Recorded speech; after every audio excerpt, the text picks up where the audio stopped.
এই মুহূর্তে যে খবরের দিকে নজর রাখবো, মুর্শিদাবাদ জেলার ভগবানগোলা 1 ব্লক কংগ্রেস সভাপতি জনাব আব্দুর রাজ্জাকের হাত ধরে কংগ্রেস পার্টিতে যোগদান। সেই ছবি দেখুন আখেরিগঞ্জ নিউজ চ্যানেলের পর্দায়। কি বলছেন কংগ্রেস নেতৃত্ব এবং যোগদানকারী শোনাবো আপনাদের।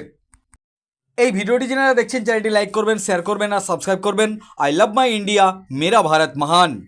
দেখুন, আমি জন্মগত কংগ্রেস। আমি ছাত্র রাজনীতি করে আসছি 1978 সাল থেকে। আমি এক সময় কলেজে জিএস ছিলাম, তখন থেকে আমার রাজনৈতিক হাতে করি। আমি 2023 পঞ্চায়েত নির্বাচন পর্যন্ত কংগ্রেস দলই ছিলাম।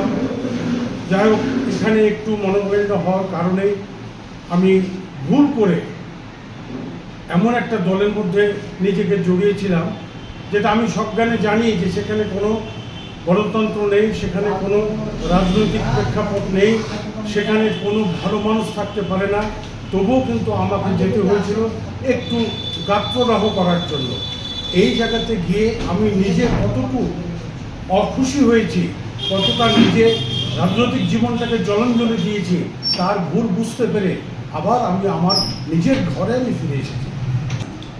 একটা সময় আমাদের দলেই ছিল, ভারতের জাতীয় কংগ্রেসের সৈনিক, ভগবানগোলা ব্লক কংগ্রেসের সাধারণ সম্পাদক ছিলেন। তিনি শাসক দলে চলে গিয়েছিলেন। শাসক দলে তার মন পছন্দ হয়নি, কারণ সেখানে তো ভালো লোকের বাস নাই।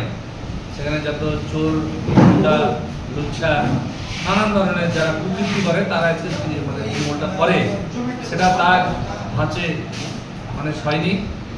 তিনি পুনরায় দীর্ঘদিন ধরে আমাদের বলছিলেন যে আমরা তৃণমূল করবো না, কংগ্রেসটা করব। তাই অধীর চৌধুরীর আদর্শ নীতি উপকৃত হয়ে তিনি আজকে ভগবানগোলা ব্লক কংগ্রেসের অফিসে এসে তিনি জয়েন করলেন। তাকে আমরা স্বাগত জানাই এবং